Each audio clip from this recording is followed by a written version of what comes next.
Oke, bismillahirrahmanirrahim. Assalamualaikum warahmatullahi wabarakatuh. Baik anak-anakku sekalian, kita masuk ke materi yang terakhir ya dari bab alat indera ini, yaitu tentang kelainan ya, kelainan atau gangguan pada alat indera. Nah, karena ada 5, tapi Bapak akan bahas 4 aja ya. Karena kan yang satu sudah kita bahas waktu sistem ekspresi. Nah, Bapak akan membahas kelainan pada mata dulu ya. Nah, kelainan pada mata yang pertama itu adalah miopi atau rabun jauh. Maksudnya apa sih Pak? Nah kan kalau misalnya kamu sudah belajar tentang mata, kan mata itu sebenarnya punya 3 lapis ya, 3 lapis. Nah, lapisan yang ketiga inilah yang disebut dengan retina mata. Nah, ketika ada cahaya normalnya cahaya itu akan jatuhnya itu tepat di retina mata, tepat di sini nih jatuhnya. Nah, akan tetapi kalau misalkan cahayanya nanti jatuhnya nggak di situ Pak, cahayanya jatuhnya di depan gitu ya, nggak pas di retina mata. Nah, inilah cahaya yang di depan ini, yang jatuh di depan ini. Nah, inilah kondisi yang disebut dengan keadaan miopi atau rabun jauh. Sehingga mata kita inilah yang disebut dengan mata minus. Makanya mata kita burem, gak bisa melihat benda yang letaknya jauh. Nah, untuk supaya si mata ini bisa normal kembali, maka biasanya kalau misalnya kamu ke optik, nanti dikasih kacamata berlensa negatif ya, atau lensa cekung. Lensa cekung itu seperti ini ya, lensa cekung seperti ini. Ya kalau di fisika kan seperti itu ya, lensa cekung itu, sehingga nanti mata bayangannya akan kembali normal, jatuh di retina mata seperti ini. Ya, itu yang pertama miopi. Nah, yang kedua adalah hypermetropi. Ya, hypermetropi itu, nah ini kebalikan miopi. Kalau misalkan miopi itu jatuhnya di depan tadi, nah hipermetropi itu jatuhnya di belakang kayak gini. Nah, makanya orang yang hipermetropi dia kebalikan dari rabun jauh, disebutnya juga dengan rabun dekat.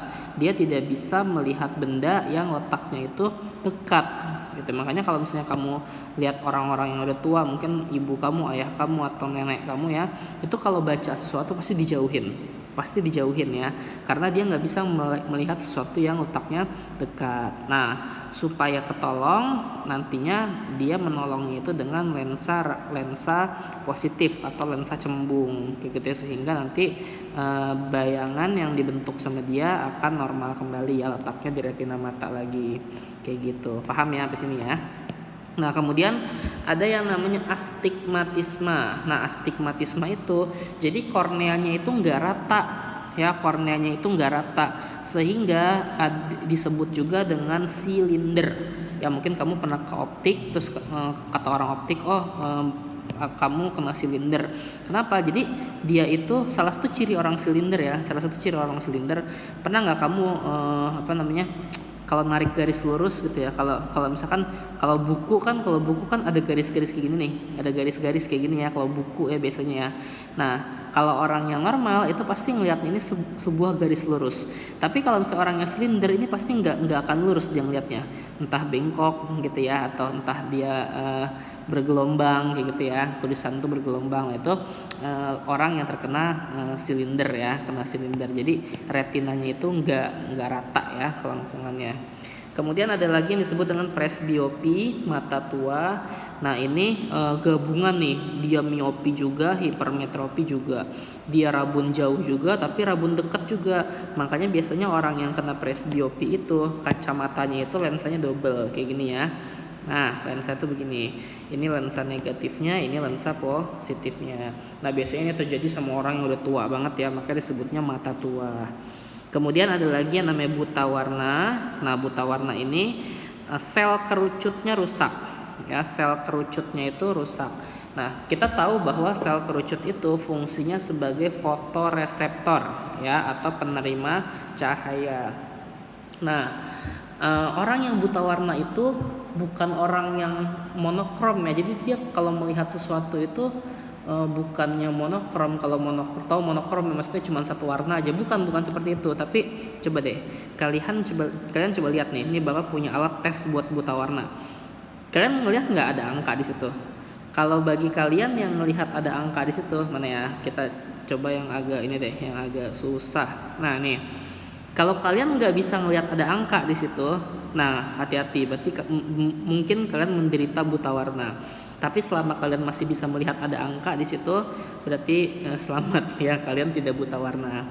Nah beberapa jurusan nanti kalau kalian kuliah ya itu dites kayak gitu, karena contohnya kayak jurusan bapak ya, mau ngambil jurusan kimia itu nggak boleh buta warna, karena di kimia itu kita harus bisa membedakan warna-warna yang perbedaannya sangat tipis sekali ya, biru pekat sama biru yang kurang pekat itu kan harus bisa melihat banget ya dengan jelas ya, kayak gitu. Kemudian ada yang namanya katarak ya. Katarak itu adalah lensa matanya itu keruh ya, seperti ada gangguan, mestinya kan bening.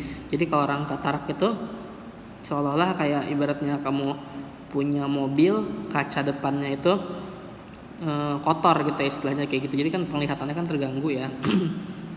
Kemudian ada penyakit yang namanya rabun senja atau disebut juga rabun ayam ya. Nah, ayam itu unik ya. Ayam itu kalau dia udah senja, kalau dia udah maghrib, dia akan buta. Dia nggak akan bisa melihat dengan jelas, dia akan rabun. Tapi kalau siang-siang dia bisa melihat. Nah, ini terjadi juga pada manusia ya. Ada penyakitnya namanya rabun senja, itu karena kekurangan vitamin A. Seperti itu ya. Nah, kemudian pada telinga, yang pertama ada yang namanya tuli konduktif. Tuli konduktif itu adalah gangguan. Nah tadi gelombang suaranya itu terganggu untuk sampai ke koklea, sehingga tulinya itu. Nah tapi tuli ini masih bisa disembuhkan ya. Nah ada lagi namanya tuli saraf. Sama-sama tuli sih, sama-sama nggak bisa ngedenger ya, sama-sama bahasa kasar budak gitu ya. Cuman kalau misalnya ini cuman karena gangguan aja, sehingga gelombang suaranya tidak sampai ke koklea. Tapi kalau tuli saraf berarti ada kerusakan pada organnya atau saraf auditorinya. Nah kalau udah tuli saraf ya udah deh, wassalam, sampai kapanpun kamu nggak bakal bisa dengar. Yang ini masih bisa disembuhkan ya, karena cuman gangguan aja. Nah kemudian pada hidung, nah ini mungkin kamu udah tahu ya, influenza ya, virus ya. Kemudian polip itu pembengkakan di jaringan yang terjadi dalam hidung. Nah biasanya kalau orang polip itu dia hidungnya selalu menghasilkan lendir ya, tapi bukan pilek ya, dia pembengkakan, terjadi pembengkakan di jaringan dalam hidung. Dan yang terakhir ada yang namanya sinusitis ya, atau sinus disebutnya. Nah sinusitis itu peradangan pada tulang di hidung. Nah kamu pegang deh, hidung kamu kan ada tulangnya. Biasanya kalau orang yang sinusnya itu kambuh, sakitnya tuh bukan main ya, pusingnya tuh bukan main, udah kayak pusing.